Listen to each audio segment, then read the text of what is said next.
새누리당 김무성 대표의 신년 기자회견이 있었습니다. 박근혜 대통령의 하나마나 기자회견 이후 있었던 회견이라 기대가 있었습니다. 그러나 결론은 역시나 였습니다.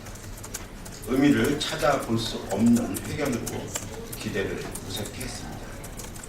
기대했던 박 대통령과 다른 목소리는 전혀 들을 수 없었습니다.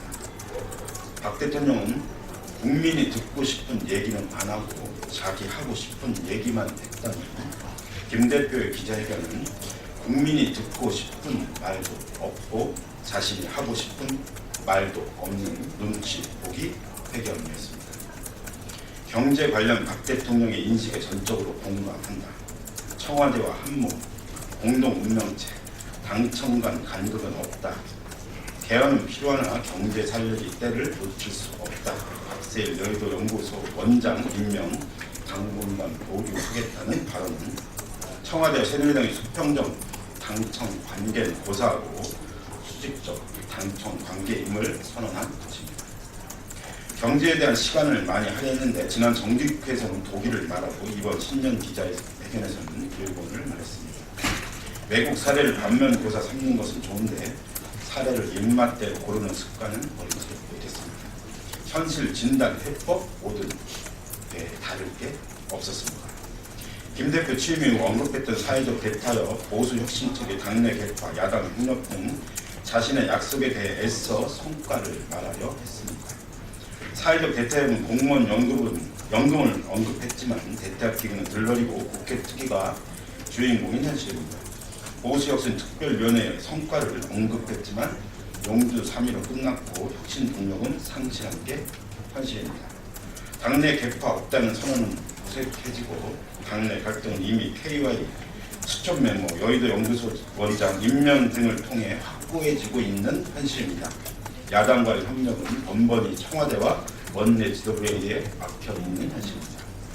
이번 신년 기자회견은 김 대표답지 않은 회견이었습니다. 결정적 순간마다 작아지는 목소리에 안타까운 회견이었습니다. 이제 수평적 당청 관계는 새누리당에서는 할 수 없는 소리가 나겠습니다. 이제 수평적 당청 관계는 새누리당에서는 할 수 있는 소리가 아님을 여실히 보여주었습니다. 김 대표 말대로 새누리당은 청와대 베이스 캠프가 아니라 청와대 베이비 캠프임을 확인시켜준 회견이었습니다. 이제 레임덕에 접어든 박 대통령을 잘 보필하는 당으로 확실히 전락한 것 같다 안타깝습니다. 김무성 대표 KY 메모 관련해서 말씀드리겠습니다. 청와대 비선 실세 문건 파동과 관련해 새누리당 김무성 대표의 수첩에 등장했던 KY 꼭 밝힌다는 말의 주인공은 임종환 청와대 행정관이며 각각 김무성 대표와 유승민 의원을 지목한 것이라는 사실이 알려지면서 파장이 급속도로 번지고 있습니다. 청와대 행정관이 이번 파동의 배후에 대해 여당의 중진을 지목하고 그 같은 사실을 내부에서 공유했다는 말인데 도대체 이런 황당한 사태가 또 어디 있을까 싶습니다. 일명 정윤회 게이트가 청와대 비선실세 국정농단 사건이라면 KY 메모 사건은 청와대 국회농단, 여당농단 사건이라 할 만합니다. 행정관은 국정농단의 주역인 십상시 중 한 명으로 거론되는 인물이기에 이번 사태가 단순히 해프닝이 아닌 깊은 곳에서 벌어진 권력 암투라는 사실을 입증하고 있습니다.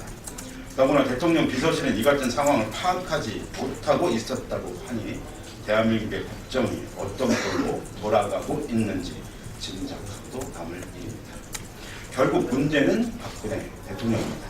신년 기자회견에서 그간의 사태가 검찰에 의해 무혐의로 밝혀졌기 때문에 청와대에서 바꿀 것은 아무것도 없다고 말했습니다. 그러나 지금 터져나오는 권력 암투의 증거들은 걷잡을 길이 없습니다. 이래도 고집을 이을 것입니다. 박근혜 대통령은 제발 눈을 뜨고 귀를 좀 열어 지금 벌어지는 이 난장판을 똑똑히 보고 듣길 바랍니다. 박 대통령의 신년 기자회견 이후 드러난 민심은 단 하나입니다. 박 대통령의 머릿속부터 주변까지 싹 다 바꾸라는 것입니다. 그렇지 않다면 이 혼란은 박 대통령이 앉아있는 자리를 조금씩 무너뜨리고 말 것입니다. 황교안 법무부 장관이 환란 비유 관련해서 말씀드리겠습니다. 황교안 법무부 장관이 고검장 시절 김대중 노무현 대통령 재임 당시 벌어진 공안 검사들의 인사에 대해 환란으로 비하하는 등의 내용을 강연했다는 사실이 드러났습니다. 황 장관 본인이 공안검사 출신이기에 공안검사들이 요직을 차지하지 못하는 상황이 매우 섭섭하겠지만 공안검사들이 대한민국 현대사에 들이운 그림자들을 생각하면 민주정부 10년의 조치는 오히려 선진적 행보라고 해야 할 것입니다. 그런 것을 두고 내시들이 판을 친다는 뜻으로 환란이라는 표현은 그런 것을 두고 내시들이 판을 친다는 뜻으로 환란이라 표현한 것은 황 장관의 사고가 얼마나 과거의 악폐에 심취해 있는지 명확하게 알려주고 있습니다. 김대중 노무현 전 대통령을 직접적으로 폄하한 것도 문제입니다. 김대중 전 대통령은 목숨을 걸어가며 노무현 전 대통령은 편한기를 포기하고 이 땅의 민주화를 위해 애써냈습니다. 그런 이력을 통해 국민들의 선택을 받는 분들을 김대중 씨라 호칭하고 단순히 투신이라고 하는 것은 과연 합당한 것입니까? 황 장관이야말로 공안검사로 살면서 노회찬 정의당 전 대표의 삼성 X파일 사건을 맡아서 노골적으로 기득권을 편을 든 전력이 있습니다. 그 덕에 노 전 대표는 얼토당토 않게 의원직을 상실하기도 했습니다. 황 장관에게 묻고 싶습니다. 본인이 원하는 대로 정권의 머리부터 발끝까지 공안세력에 직세한 이 상황이 과연 정상인지 말입니다. 국민들의 개인적인 대화가 탈탈 털리고 국정원 선거에 노골적으로 개입하고 간첩 조작에 횡행하며 입맛에 맞지 않는 정당을 해체당하는 지금이 민주주의 국가가 맞냐는 말입니다. 황 장관은 먼저 해당 강연에 대해 사과해야 합니다. 또한 이 지금 벌어지는 여러 혼란상에 직접적인 책임이 있는 만큼 자리에서 물러나야 할 것입니다. 쌍용차 해고자 복직 마인드라 회장이 관련해서 발언을 했는데요.